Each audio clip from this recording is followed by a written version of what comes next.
President Bush isn't listening to us. It's time to end the war. Congress passed a plan to end it and bring our troops home. But the president vetoed it. We want Congress to know we are with you. Don't back down to President Bush. Send him the same bill again and again. We, the people, will stand with you. Because stopping a president who believes he can do no wrong takes people with courage to do what's right. I'm John Edwards, and I approve this message.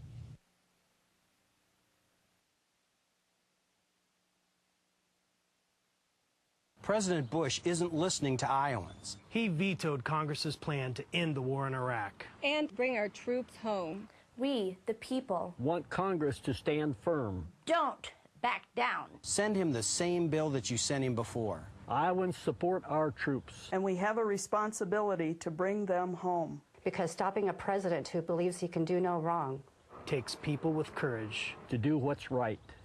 I'm John Edwards, and I approve this message.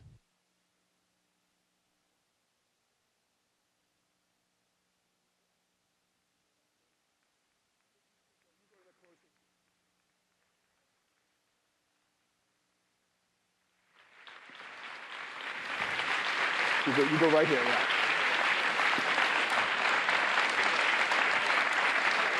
yeah. Okay, so they've changed it on me, okay? I've just been informed that the cameras really couldn't give a damn about seeing me. Okay. Hi, everybody. Thank you for coming. I'm Elliot Schrage, Vice President of Global Communications and Public Affairs here at Google. I'm welcoming you and our video audience to another Candidates at Google session. Today we have the privilege and honor to have Senator John Edwards, former senator, former vice presidential candidate, currently associated with the Center for Poverty, Work, and Opportunity at the University of North Carolina. First, I'd like to say welcome to Google. And certainly on behalf of all of the people here at Google, I want you to know that our best wishes are with you and with your family. I did want to begin, actually, we actually can break some news today. Just before we began today, Senator Edwards issued, and his campaign issued a press release announcing his support for an open auction and for spectrum, wireless spectrum, that the FCC will be auctioning off to create a potential third form of broadband access to expand internet access for people around the United States. I wanted to ask you just a little bit about that. What was the reason for that, and what's the basis for your support? Well, first of all, thank you very much for having me. It's good to be with all of you. I'll do everything in my power to keep these answers short so you get to ask more questions. The answer to that question is that the notion was that what we don't want to have happen is what's happened in the past, where the auction's conducted, it goes to the highest bidder, basically the big telecom companies.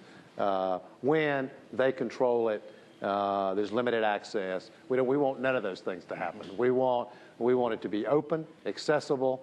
We want to require net neutrality for those who are participating in the process, and try to create as much openness and democracy and competition as we possibly can. So that's the basic idea. Is your interest in an open internet related to your idea and your goal of your campaign for sort of one America? Do you think the internet is something that actually brings people together, creates new opportunities, or does it divide? I didn't honestly think about it that way. I think that, from my perspective, that what we've seen over the last few years is it's really troublesome for the democracy. The closed government, big decisions about the government, which really belongs to you. Something just came on, didn't it? I could hear it. The idea that the way this democracy should work is from the ground up, not from the top down. And we want as much grassroots, open, many voices as can possibly be heard to occur. And I think what we've been seeing over the last few years is exactly the opposite. Closed government, no transparency, the notion that appears to be the notion in this administration that the government belongs to a select few of people, doesn't belong to everybody. And I think the idea is that the internet, including what all of you do here, plays a huge role in helping open things up. It does help level the playing field in terms of the One America that you spoke about. But I think even more important than that is sort of instrumental and crucial to our democracy working the way it's supposed to work, which is everybody's voice being heard and having an equality of intensity of that voice. Well, so talk a little bit about your concept of One America then, because that, I think, is sort of one of the cornerstones of your campaign, that you see that the United States today, perhaps even more than when you were running last time, isn't a united America, but there are divisions along the lines of wealth and poverty as well as other distinctions. Could you talk a little bit about that? Sure. I mean, what we've seen is America is becoming increasingly divided by income, by wealth. Last year, I think the top 300,000 income earners in the country earned more than the bottom 150 million. And that gap is not good. It's not healthy for the country. And so basically, most of the things that I want to do here at home, I have a very specific, truly universal health care plan that I'm proud of, a very aggressive global warming plan. I believe that I'm the only candidate with a plan to try to end poverty in America over the next 30 years, and also just to reduce that gap that exists. But I think we ought to be, if I can just go a step further, I don't think it's just an issue for what happens within our borders, because I don't think there is any separation today between domestic and international affairs. I think they are entirely integrated. And any kind of thoughtful vision about what needs to happen in America has to integrate what's happening in the rest of the world. Everything we do here, because of our size and our leadership, affects the rest of the world. Everything we do around the world affects us. And I want to see America exporting equality. And that's where all the other pieces that I hope we get a chance to talk about, either from questions or from you, aggressively addressing global poverty, genocide, the spread of HIV/AIDS, access to education, access to health care, including health care. I think all those things are part and parcel of a vision where America is an example here at home of a place where we really believe in equality and diversity, and we export that in the rest of the world where we try to create opportunity and equality for, if we really believe in it, we ought to believe in it for everybody, not just Americans. What are the kinds of steps you think we should be taking as a country to promote, to export these values that we're not doing today? Well, my basic view is that unless America is leading, there is no other country that can lead at this point, certainly not at this point in the world's history. I mean, we're the preeminent power on the planet, but what's happened is, under the Bush administration, they've tried to prove that raw power will make you a leader, and they're just dead wrong about that. And I think it's been proven over and over and over. You do have to be strong, but I think that strength has to be married to the moral authority to lead. It takes both. And the moral authority to lead requires America to be a force for good. The world has to look at America and say they're not just strong, they're actually trying to do good things for the world.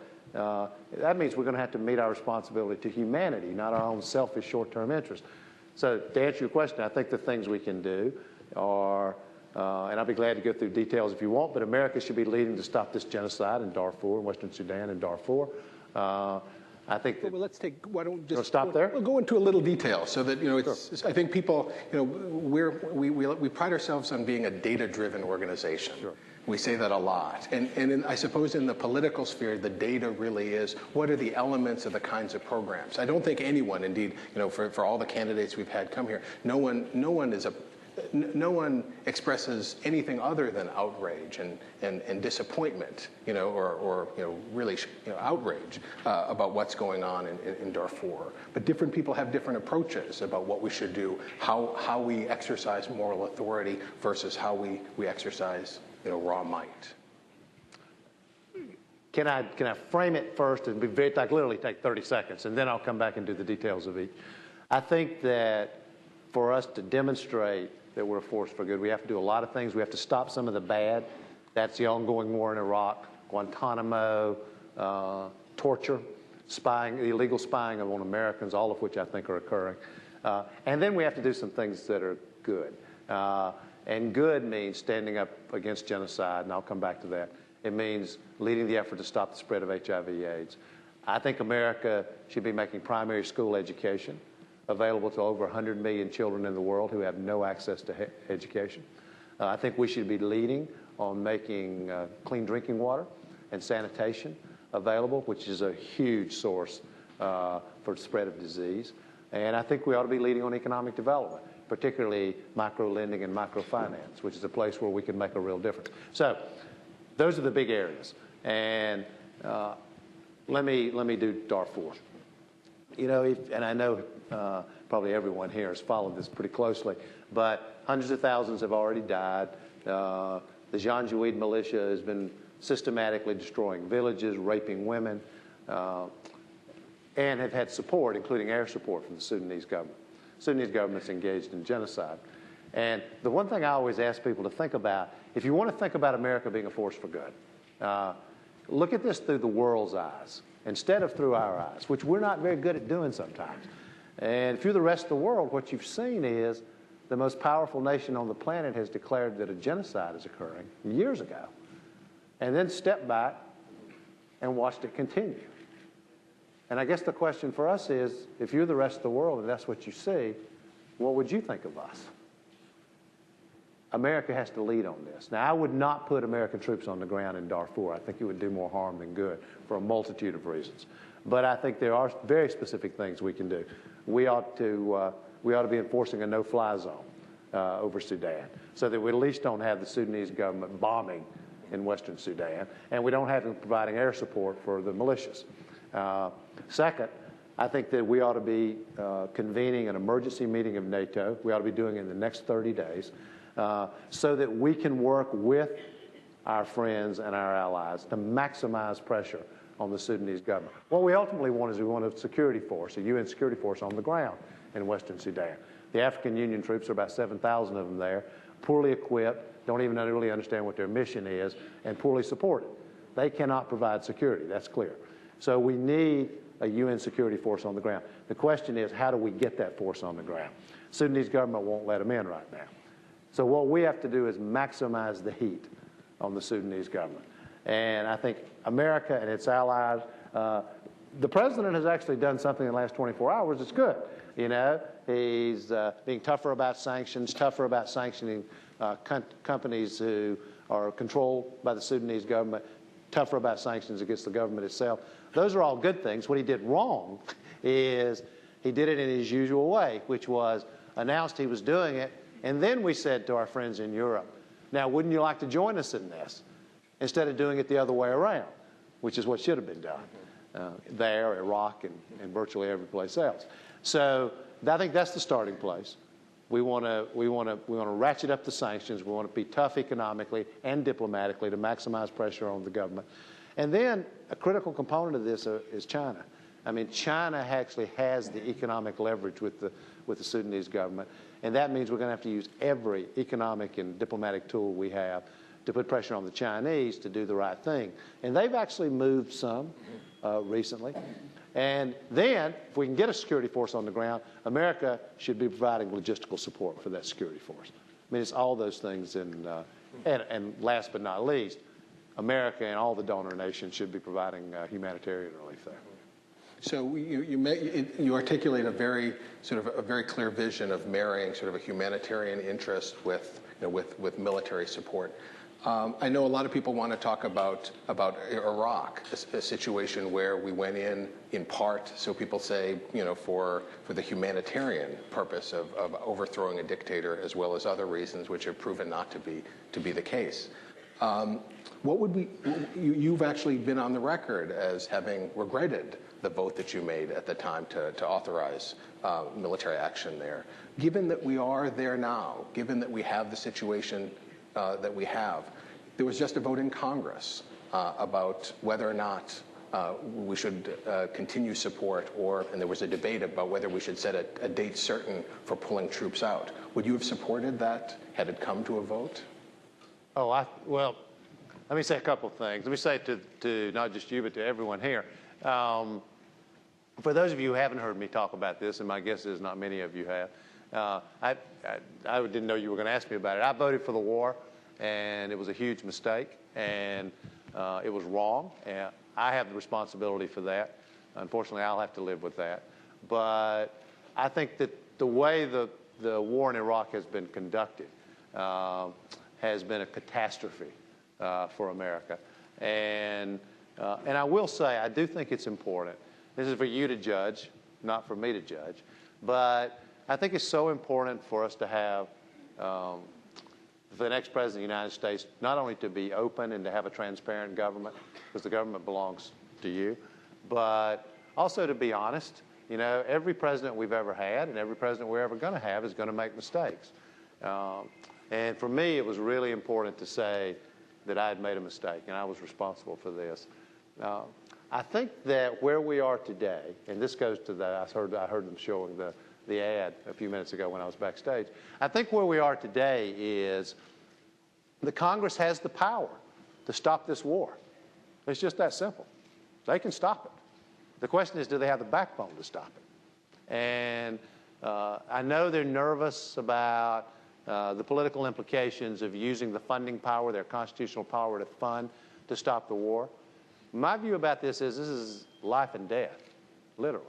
I mean, we have men and women who are dying in Iraq.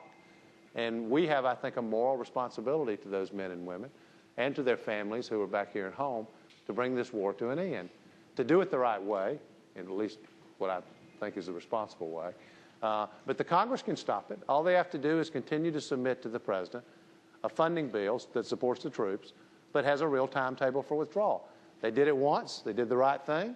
The will of the country was with them. And then the president vetoed it, and now they back down. Instead of submitting him another bill with a timetable for withdrawal, which is what they should have done. And eventually that would have required the president to start pulling troops out of Iraq, which is what needs to happen. So to answer your question is, I would never vote for a bill that didn't have a timetable for withdrawal.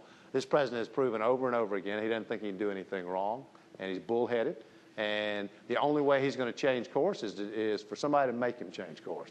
He needs to be made to change course because what he's doing is wrong. And then finally, I'd just say, I do think over the long term, outside the funding bill, that as we pull our combat troops out of Iraq, which is what needs to happen, we have lots of other responsibilities that go with that. And that includes getting the fragmented Sunni leadership and the Shia leadership, which is weak, working together the best we can to try to reach some political reconciliation. We need to engage the Iranians and the Syrians very directly in helping stabilize Iraq. Do we make that more likely or less likely if we announce that we're going to be leaving by a date certain? I think we make it much more likely. How? Because let's take the Iranians. Let's look at it through their eyes. They cannot engage into helping stabilize Iraq, not in a serious way, unless it becomes clear that America is going to stop being an occupying force. That people don't want us there. The Iraqis aren't the only ones who don't want us there. They don't want us there. They think we're an intruder. They think we're trying to just spread American power. And as long as that is true, it is impossible for the Iranian and the Syrian governments to engage into helping stabilize Iraq. As we leave, if you're Iran, you're the Iranian people, the last thing you want is 1 million refugees coming across your western border. They're already economically unstable.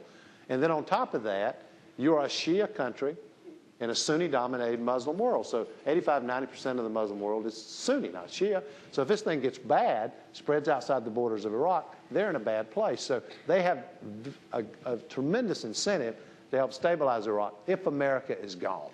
But they have very little incentive to help stabilize it as long as we're there. Do you think the war has gone on as long as it has in part because those who are participating in the military, we have an all-volunteer military, and the people who are involved often come from backgrounds that are less well off, have less opportunities? The idea being that a smaller percentage of Americans are directly affected than otherwise would be. I've heard that argument, and there might be some truth to it. I think, though, that most Americans just by virtue of the media and by virtue of the fact that the Guard, the Reserve, are so engaged in what's happening in Iraq. I think most families and communities, friends, have been touched in some way directly by the war. And I think that's what's caused this shift because, you know, in the beginning, people supported what Bush was doing in Iraq, but people have observed they can no longer say, you know, George Bush landing on an aircraft carrier saying mission accomplished, you know, and Dick Cheney continuing to say, although I think it's an amazing thing, I think he continues to say things are going well in Iraq, the best I can tell. It's hard for me to know what planet he lives on, but that seems to be the case. And but I think America can see this war up close. On the internet, on television, they see it, and then they have friends and family who are going there. So no, I doubt that. I doubt that, but the reason I ask is about one of the themes that a lot of people who've come, a lot of the candidates who've come and spoken about, is this concept of sacrifice. And the concept, not just in a military sense in serving your country as a soldier overseas, but also in the concept of contributing to something bigger than yourself. Yeah.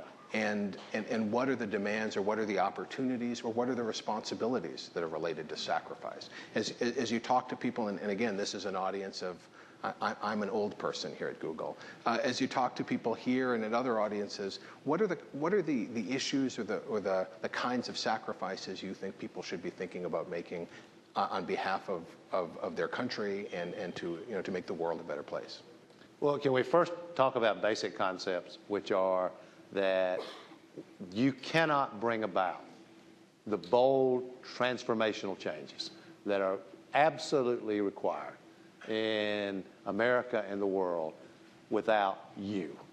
The President of the United States cannot do it, and it is a fantasy to think that the President can do it. The idea that if you vote in the next election or even if you participate in the campaign, if your candidate gets elected, all these big things that need to happen in America and the world are going to happen. They will never happen without Americans, all our people, taking responsibility and taking action. That's the first thing. And I think that's the starting place, is a recognition that this is something that has to be done together. That's where the power in America is. The power is not just in the Oval Office.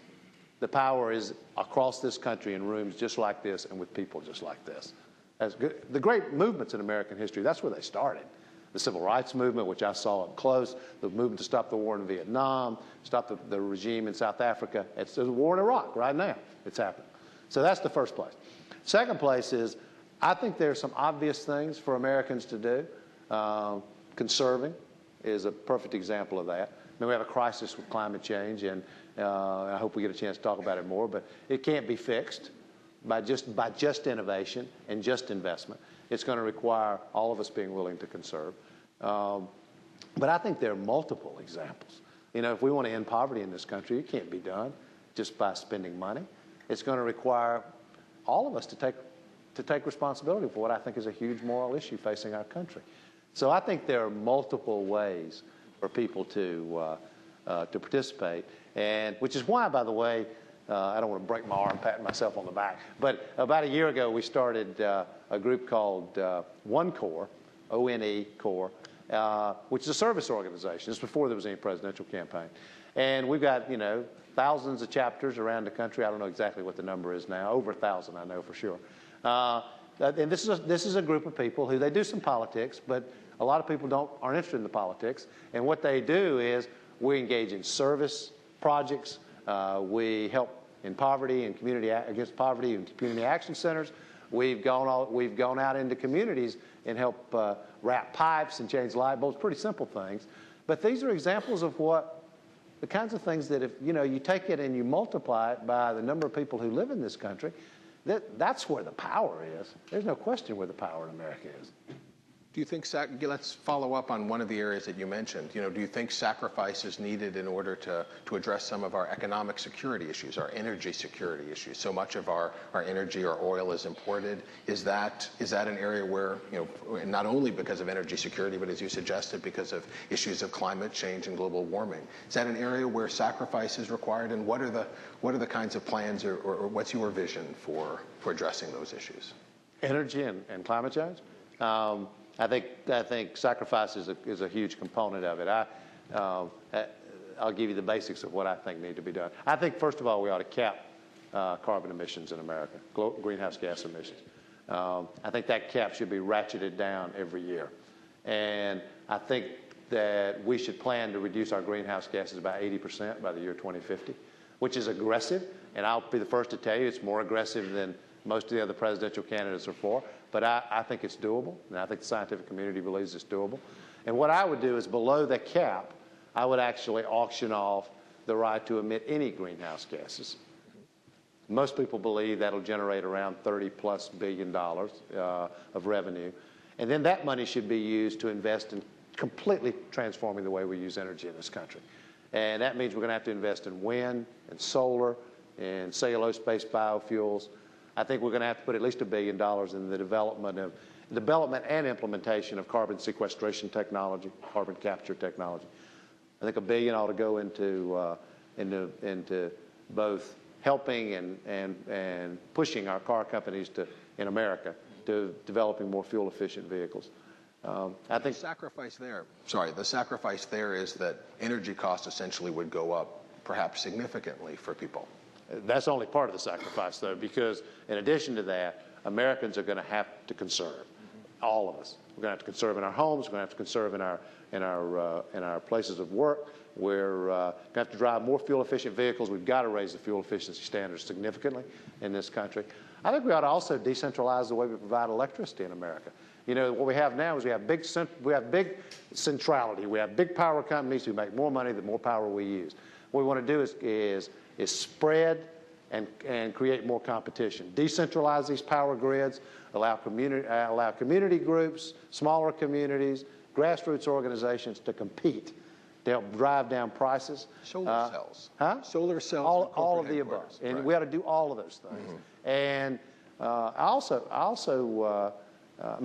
think if you look at all these things in combination, you know, whether it's capping carbon emissions, treating this as the crisis it is, getting everybody involved, a serious investment in solving, and all of us taking responsibility. I think that whole issue, climate change, the energy transformation, is an example of the power of what we can do together. But I'd say one last sentence about this. I do not believe, whether it's Iraq, energy, health care, poverty, whatever the issue, I do not believe America can do what it has to do by being political and careful and cautious. Incremental steps don't work. We are not in that place in America anymore.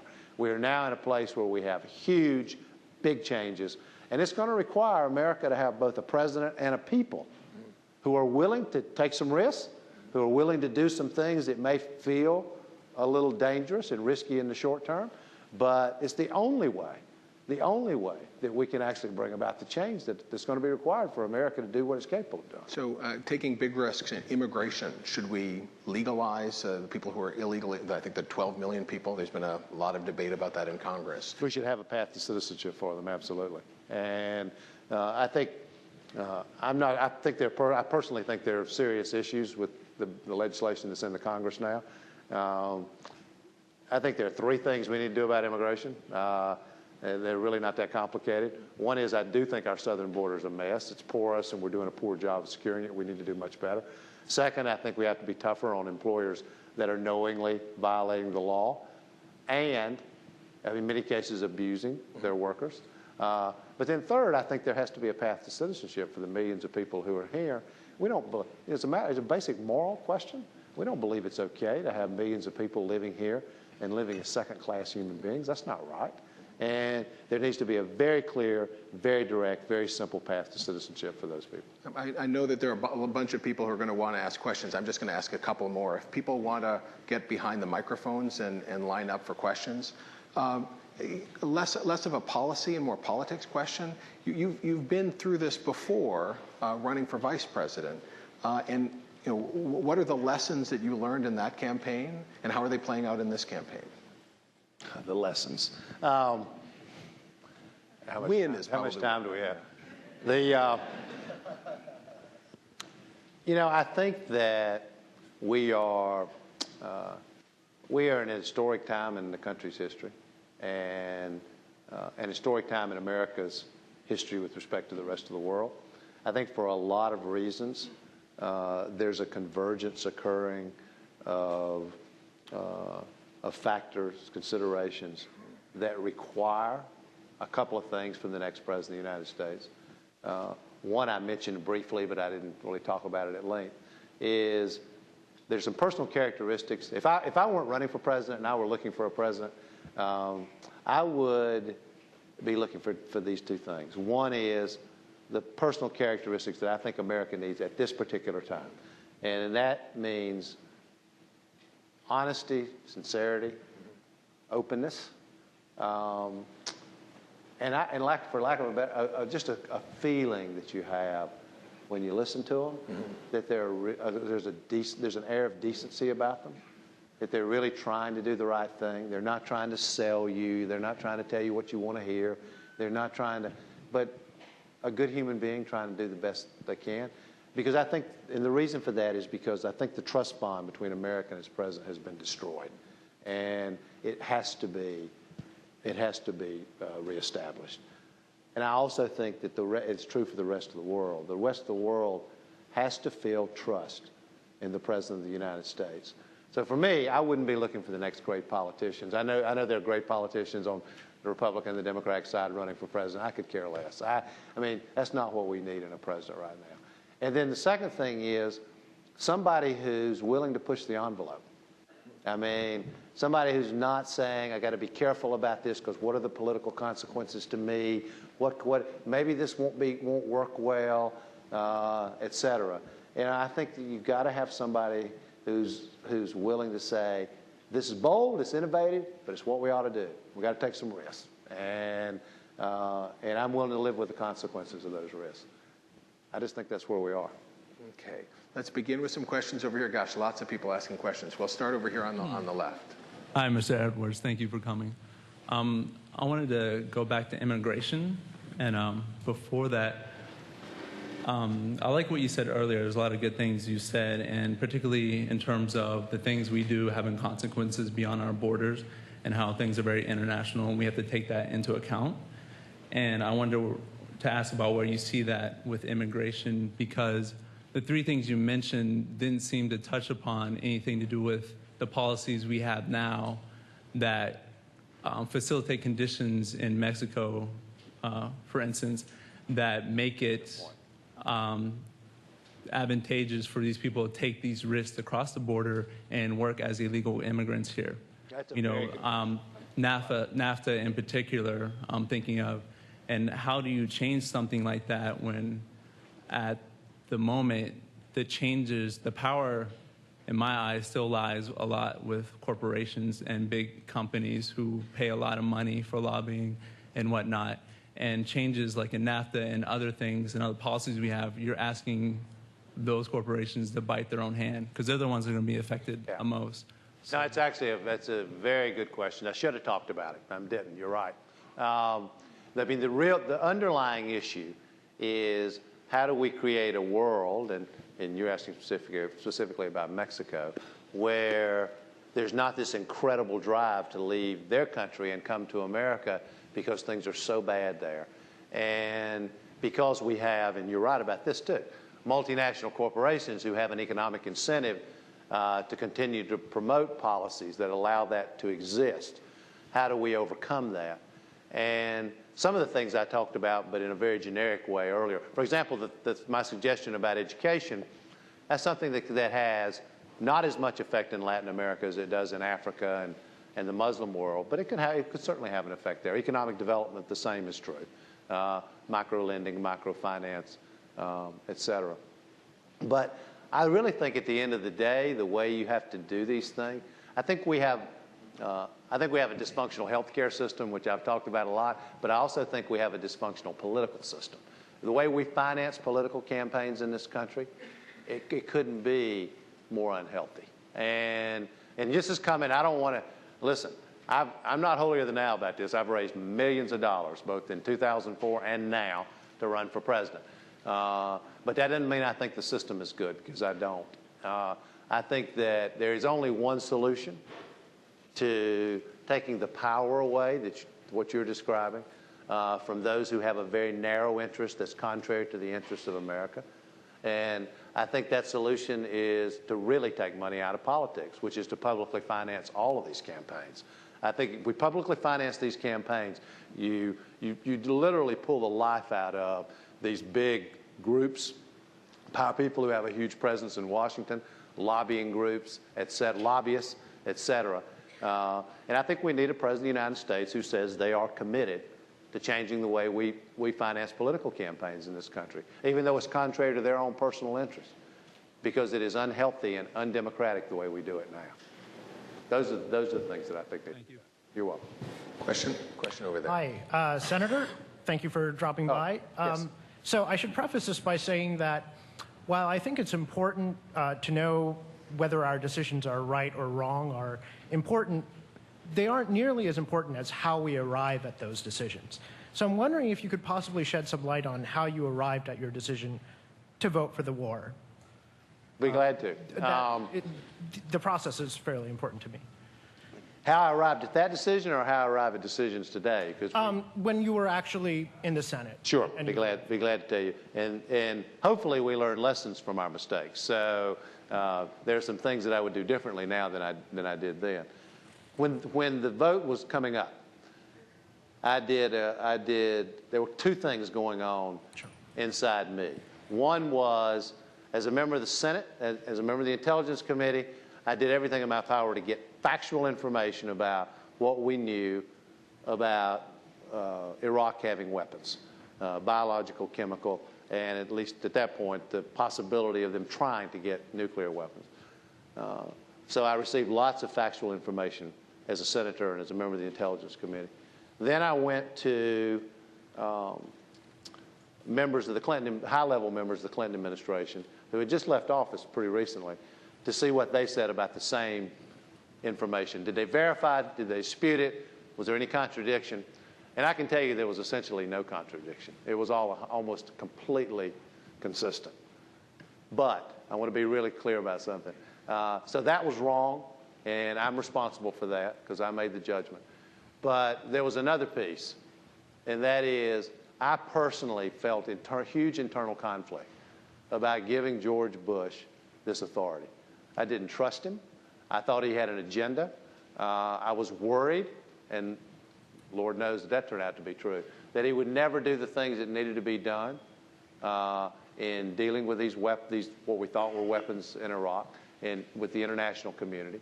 And I made the decision at the end of the day, because I did think the evidence was overwhelming about the weapons. That turned out to be wrong. And I decided to defer to the President of the United States. I should not have done that. I wouldn't do it again. And so unfortunately for me, I didn't make just one mistake.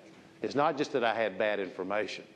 It's also that I made the decision to give this president the authority when I personally had serious reservations about it.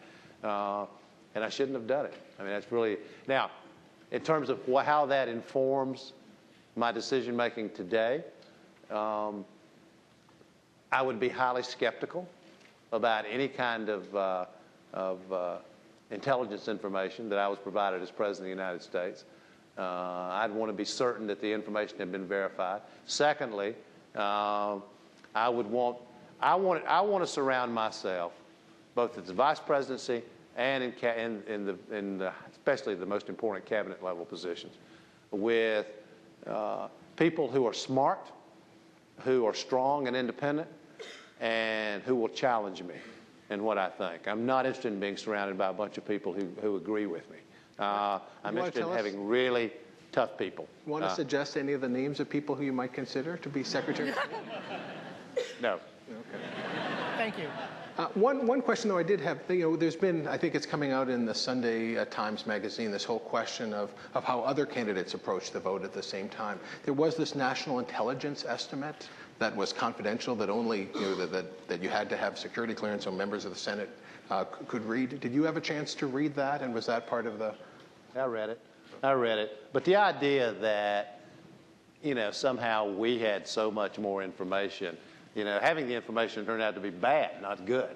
I You know, I know this is intelligence information, but I think it's a very unhealthy thing for the democracy to have with the notion that we've got people in Washington who are in the know, and we should just trust them to do the right thing without us knowing.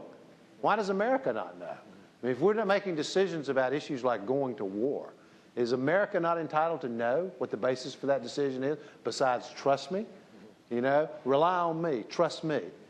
This country and this government belongs to the American people. It doesn't belong to an individual or to a president.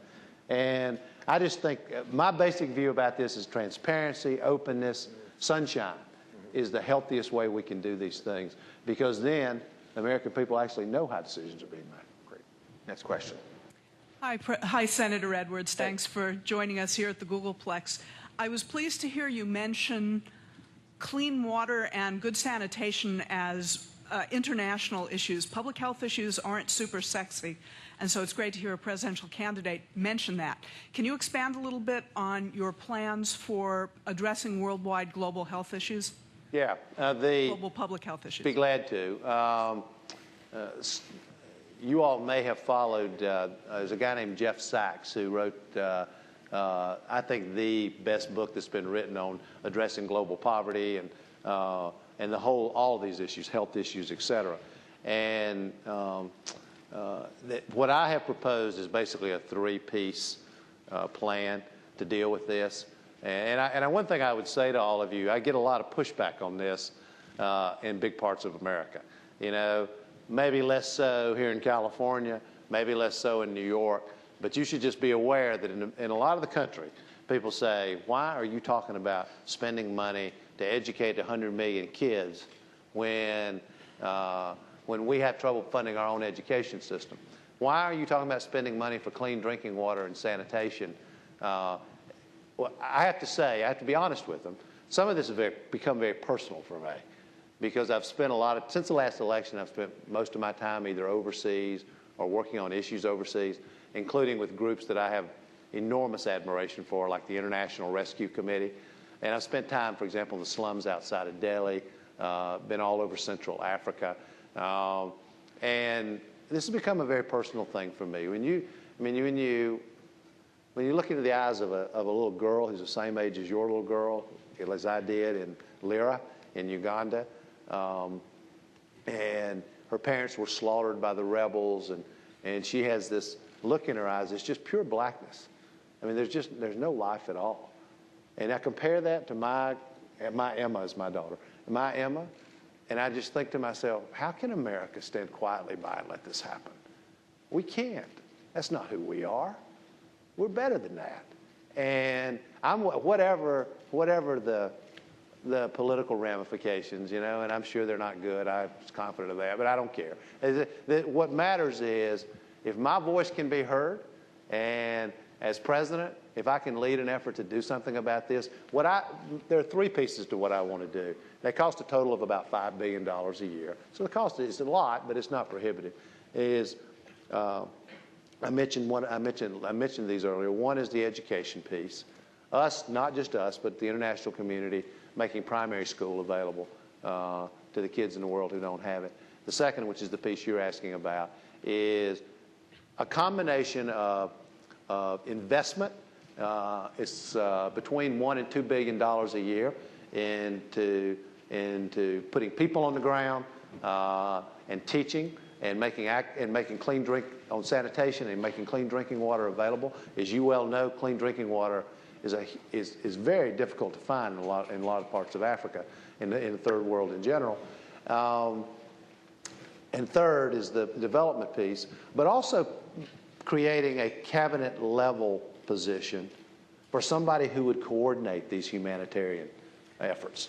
And I also want to create 10,000, what I call a civilian Marshall Corps. Some of you may remember the Marshall Plan.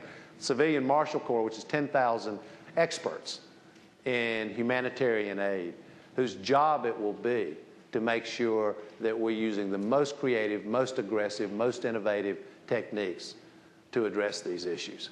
I think they're central to what our country should be doing. And I don't think they're a little piece of something over here. I think they're literally right in the middle of how America should be meeting our responsibility to humanity, which I believe we have. Thank you. I hope you can talk to Larry Brilliant while you're here with Google.org. Okay, thank you. Next question over here. Thank you, Senator, for being here.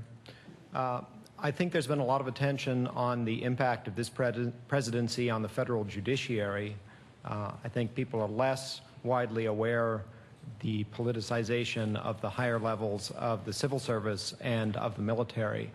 How do you undo that? It's unprecedented in American history. How do you or how does any president undo that aspect of the Bush legacy? There are some things that are simple and direct, and there are some that require some work. I can tell you the first day that I'm sworn in as President of the United States in January of 2009, I will close Guantanamo. I will do it as fast as a President of the United States can do it. I think what's happened at Guantanamo is an embarrassment to America and should not be allowed to continue. I will do what this president hasn't done. I'll try to undo the damage that he's done. For example, the civilian leadership in the Pentagon essentially insulated George Bush from the military leadership, the uniform leadership. And what I want to do, I mentioned this earlier, but it goes to everything I want to do. Besides having a government that's run in the open, I want to have the uniformed military leaders talking to me directly about what makes sense and what doesn't make sense, what we need to be doing and what we don't need to be doing. It'll ultimately be for me to decide what we should do, for example, about a weapons system. I think we have weapons systems that don't make any sense. Missile defense, space-based offensive weapons. I think there's serious questions about the F-22 fighter jet system. But I think there are a group of things that, and I will want to hear what the uniform leadership tells me about, military leadership tells me about that, but I'll ultimately make the judgment. But I think across the waterfront, I think you're completely right. There has been they have made political. I always have trouble pronouncing that word. You did well, though.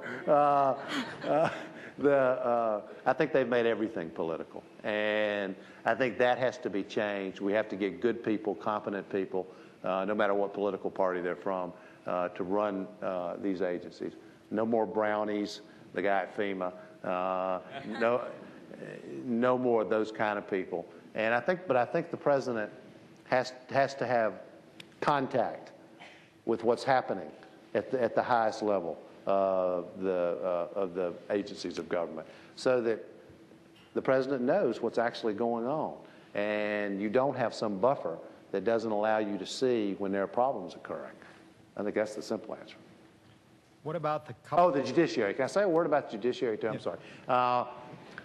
And I also think if you really want to know what's at stake in this election, all you have to do is read the Supreme Court's decisions that came down yesterday, limiting the right to bring discrimination actions, or the Supreme Court's decision limiting a woman's right to choose. I mean, there is so much at stake because whoever the next president is going to shape the United States Supreme Court, the judiciary as a whole, but certainly the United States Supreme Court, given the ages of some of the justices on the court. And that means women's rights, civil liberties, our individual freedoms, the Constitution of the United States of America, all those things are at stake. I mean, things that literally go to the very fabric of who we're supposed to be as a nation. And that's why it's so crucial that I'm speaking from my party now. I know you have people from both parties. Speaking from my party, it's so crucial that we have somebody who's strong and progressive and who can get elected President of the United States, because we have to win. Next one.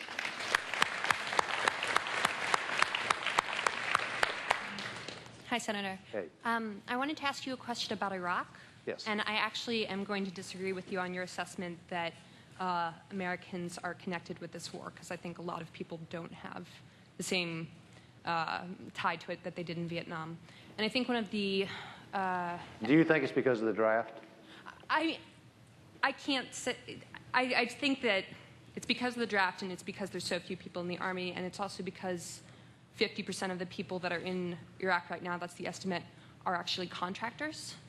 And what I'm wondering is, if you have everyone pull out of Iraq, would you leave the contractors in? And you know, how do you reconcile the fact that we have contractors and don't count them in the death tolls? And I don't reconcile it, and I don't think it's okay. And the contractors, we need to stop contracting away these quasi-military or military operations, and the contractors need to be gone, to answer your question. I assume you're talking about the contractors that are engaged in military-like operations. That has to stop. It shouldn't have been done to begin with. It shouldn't be done now. And the President of the United States has a responsibility to stop it, to answer your question. Would you support the creation of the reinstitution of the draft in order to make sure sacrifice? No, I wouldn't. I think that, could you hear his question? yeah, would you support the draft? I don't support the draft. I understand the argument for it.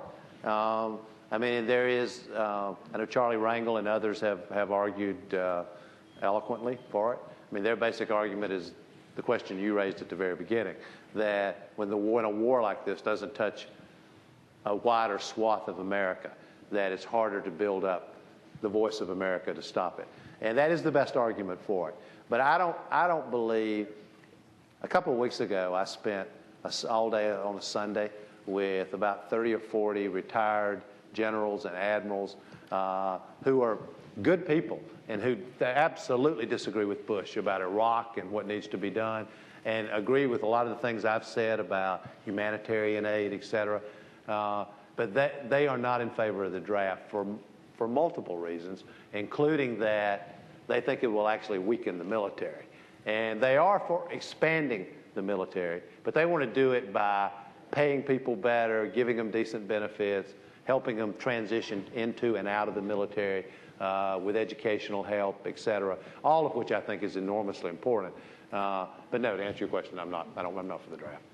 Okay, thank you. You're welcome. I'm informed that we have time for only a couple more questions, unless you can stay a little bit longer. I can stay a little longer. Okay, see. So let's keep on going. Hi, Senator. Thank you for visiting Google. I like your new haircut. I wondered if we could get through this without that. I want you to know that Google is an equal opportunity explorer. We don't judge the job candidate by the haircut. So my question is about your position on Taiwan issues. So if mainland China attacked Taiwan, would it be possible for the U.S. to send armies to Taiwan? Well, why don't you go right to the question?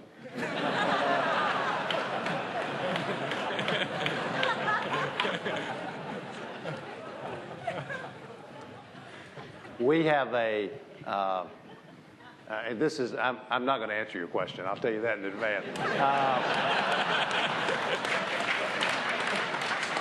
It's a perfectly good and reasonable question not to be answered by me. As you well know, we have responsibilities and obligations to Taiwan. And I think that America the President of the United States should use all the tools available to us, including diplomatic tools, to try to make sure that we lessen tensions between mainland China and Taiwan. And I think that there are lots of things that we can do to deal with that. I do think, by the way, that what's happened over time in the Bush administration, this is related to your question, is there are a couple of challenges that are the most serious challenges facing America and the world. And one of them is this issue of violent radical Islam, which the Bush administration has been focused on. But the second is, you notice that change of words? The second is the rise of China, which creates huge challenges for America, including the rise of their economic prowess, the human rights abuses, the growing of their military, which has been done largely in an opaque way without us knowing what's happening. And I don't think that challenge has been dealt with at all, the best I can tell. And I think the president clearly needs to have, and we could spend the rest of the day on this, have lots of ideas about it, needs to have a plan for addressing that challenge head on. Because I think it's a very serious one for America. And it's a complicated relationship because we have some mutual interests and then we have some conflicting interests with the Chinese. But on the issue of Taiwan, I think it is really important for America and for the President and the Secretary of State to be vigilant about dealing with both parties so that this thing does not escalate out of control. I think that's the single most important thing for America to do. I have to follow up, given that this was a subject that was of great interest and concern to people here at Google. Should companies like Google do business in China? It's a good question. We thought so.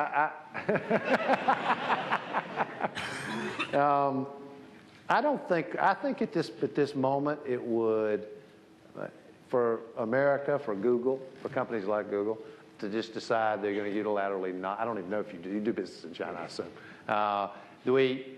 I think that continuing to do business is the right thing to do now. But I think doing it with your eyes wide open, recognizing a lot of the problems that exist there, and particularly with a focus on human rights abuses, I think is important. Okay. Next question. I was very glad to hear you talking about global poverty and global health. I think this needs to get a lot more attention. I don't see how anyone could possibly complain about $5 billion a year for like the whole world, seeing as we spent hundreds of billions of dollars trying to bring democracy to one country and it's not even working. One issue, or a couple, I'd like to hear you elaborate on a bit that I think are tied to global poverty are AIDS and free trade. And you can add to that farm subsidies, if you want to put them all in there. Yeah.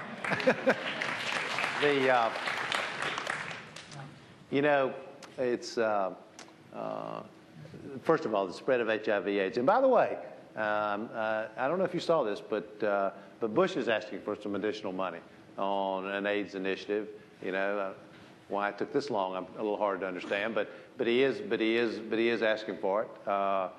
I think that America has a responsibility and it's a moral responsibility to be extremely aggressive in addressing the spread of HIV/AIDS, which means a whole range of things. It means American investment. It means American engagement with our allies around the world to bring resources and people to the spread, to dealing with the spread of HIV/AIDS. I mean, the idea that children in Africa are being born with AIDS today because their mother don't have $4 for a dose of medicine. It's not okay. It's not okay for America, the richest nation on the planet, to stand by and watch that continue. I think on the issue of trade, that I think our trade policy over the last decade has not worked well for a variety of reasons. And trade, particularly trade, and I'll talk about trade and farm subsidies together. In China, asking about China, hundreds of millions of people in China have been lifted out of abject poverty over the last few years. And probably the single biggest component of that is trade. And trade has the capacity to help lift up, there are 3 billion people on the planet, roughly, who make $2 or less a day. And trade has an equalizing effect. My concern is that when we entered into trade agreements that have no meaningful standards and no way to enforce them, no labor standards, no environmental standards, no enforcement mechanism, and then you marry that to an administration that doesn't want to enforce them to begin with, then the results are fairly catastrophic. So I think on the issue of trade, it's very important for America to trade. It's important for us to do it in a way that allows markets to be opened. I think it's important to us. I think it's important to the rest of the world. But I think it has to be done the right way. It has to be done smarter than we've been doing it over the last few years. And I think this farm subsidies question is I was in London a couple years ago, speaking at the London School of Economics, and I was talking about poverty, global poverty. And a young man from Africa stood up who was a student there, and he said, "I love what you're saying, but how can you talk about these things with a straight face when America continues to subsidize its farming operations the way it does. And I saw myself in northern Uganda families that, if we could ever achieve peace, there's work to do there, but would want to go back to their homes, their farms, and farm, but they can't compete with American farmers. I think it was cotton, if I remember right, because they can't, because of the subsidies. They could compete, but the subsidies make it impossible. So I think they clearly have got to stop subsidizing big multinational corporate farming operations. And I don't think we should be subsidizing farmers who make $1 million a year net profit. That doesn't make any sense at all. And I think the friction comes is at what level do you allow subsidies to continue? And $200,000, $250,000 feels about right to me. I think that's small enough that it is a family farming operation. But I think there is a tension between, our farm subsidies, our trade policy, the spread of HIV/AIDS, and our desire to meet our responsibility to the world. I think we've gone way long. Do you want to take one more question and then we'll... I can stay as long as you want. Okay, so whoever's writing me the notes, you heard that. Let's keep on going. Well, I think we really should just do a couple more questions. So we'll do one here, one there, and then we'll let everybody go home. So thanks a lot for coming once again. The United States has some of the greatest universities in the world, in particular in computer science. We've got some great programs in this country. And I was lucky enough to get my PhD from one of these schools, and I perhaps took too long, and so the US government paid roughly $500,000 to give me a wonderful education. And I'm really happy for this. Except myself and about half my class were foreigners. And so when we come into the country to get these educations, we have to promise to the US government that we're going to leave as soon as we're done, because we wouldn't want to give back anything to the United States in taxes or anything. And so then there are a whole bunch of hurdles we have to go through if we want to continue to stay here and work for companies here and stuff. I've done this long enough that I got a feeling where this is going. Go ahead.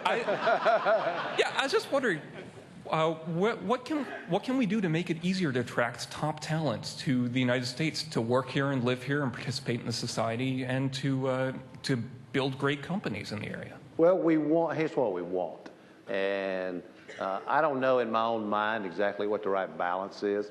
I mean, what we want is when we attract smart, talented people here from other parts of the world, and they get educated here, we want to be able to take advantage of those talents, and because it'll make America better, stronger, more creative, more innovative.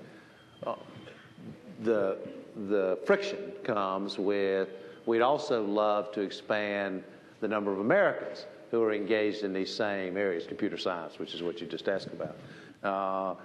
So I think we have to figure out the balance between the two. And I think there is an appropriate balance between the two.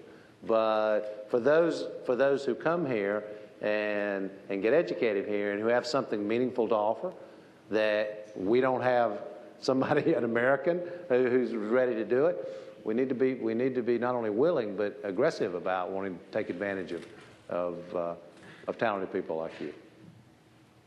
Thank you. Last question's yours. Save the best for last, right? So you mentioned the importance of basically the American people in achieving any sort of transformative change, say, in this case, acting on climate change, that type of thing. What I might add to that is actually, the importance of re-engaging our allies and the rest of the world.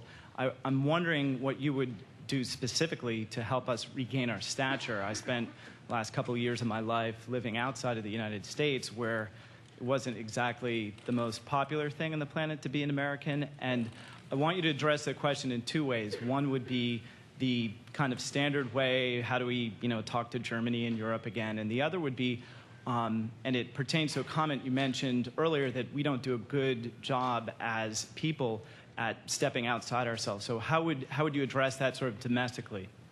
Well, I think that the president can do a number of things. One is to speak to America on a regular basis about the importance of understanding the perspective of the rest of the world, which we've not heard at all over the last few years. So that we do, as Americans, or as a people, not just in the government, as a people, begin to understand the perspective that other people have on exactly what you're describing and what you saw and I've seen firsthand in other parts of the world.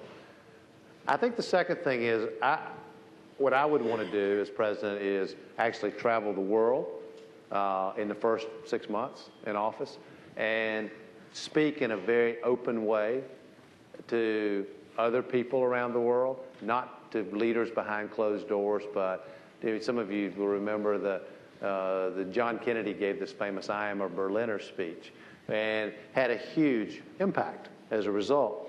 And I think the world needs to hear from the President of the United States. They need to hear directly from the President in their country talking about diversity and equality and why it's important to America and what we represent. And we want to export it. We want to export equality and diversity and our embrace of diversity. So I think that's another thing. I think beyond that, the more standard, and this is what you spoke about, is I think the President of the United States needs to make it clear that we're open to what other people think, to different perspectives, to people who come from different places, different cultures, who have a different view of the world. And we will not only be open to it, but we'll listen. And we'll listen respectfully, and we'll treat people who have a different view of the world than us with dignity. You know, nobody made us God. I mean, there's nothing about growing up in America. I love this country, don't misunderstand. And I think America's done extraordinary things and can continue to do extraordinary things. And I think our leadership is absolutely essential to the world. But it's important for the rest of the world to see America and its president listening. Listening for perspective, listening for a different point of view. And when we're going to do something important, even these things that I've talked about, like leading on making primary education available. America shouldn't do that by itself. And the first step in that is to go to other countries in the world and say, these are the things we want to do. First, to those who we want to help us, and second, to those we want to help. I mean, we don't get to just impose this on people. This is something we want to make available. And I think a lot of it's just a tone and a respect and the way you do things. You can be strong and be respectful and treat others with dignity at the same time. Those things are not inconsistent with one another. Right now, the world thinks we're a bully and we're selfish, that we don't care about the rest of the world. And they will never follow us, never, if that's the case. If they see us as the light, you know, the country that America's about good things. They're important. They're about important things. They care about children in Central Africa who are dying. They care about those kids that I spent time with in the slums outside of Delhi. They care. I'm telling you, I absolutely believe it'll make all the difference in the world. I do. Senator Edwards, on behalf of everybody at Google, I want to thank you for coming. This has been tremendously interesting and valuable.